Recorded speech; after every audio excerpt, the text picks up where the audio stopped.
It's a tall order to think of challenging, shaping, and changing the world.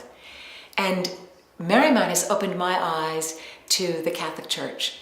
Being raised as an Episcopalian, I had Catholic friends, but I really didn't have an appreciation for the Catholic Church.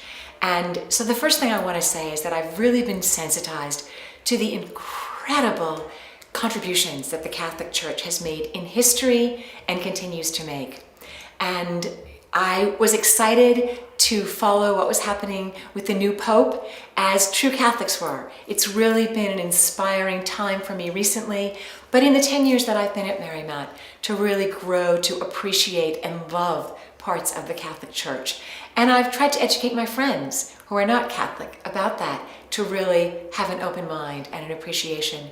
And one of the things in my job that I do is I'm always trying to keep up with what's happening in the world, what are the skills that are being valued. And right now, everyone in the business world is talking about having young people come to work for them who work collaboratively, who think critically, communicate well, and know how to problem solve. And I think at Marymount, we have really challenged our students to do that. And I know in my own life, I've challenged myself to do that. And particularly from Miss Alvar, she's really forcing all of us to be more creative thinkers. And I want to just say that recently, my husband and I were moving furniture, and we were trying to open a chest of drawers that had not been opened for many, many years. And my husband wanted to get out a hammer and bang on this antique chest to open the drawers, and he was pulling out all the drawers, and he couldn't figure out why we couldn't open the top drawer. And I thought to myself, okay, Pauline, think creatively. And I said to my husband, let's turn the chest of drawers upside down.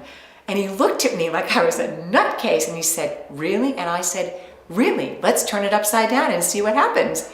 And sure enough, turning it upside down released those drawers, and we got the stuck drawers all out and got all the contents out. And I attribute that to Marymount. I think I would not have been able to think so open-mindedly about an antique chest of drawers had it not been for Marymount. And so Marymount does really challenge me, not just to think creatively, but to think open-mindedly. And I think that's really important. The older I get, the more I realize how I have to keep an open mind. And Marymount has instilled that in me.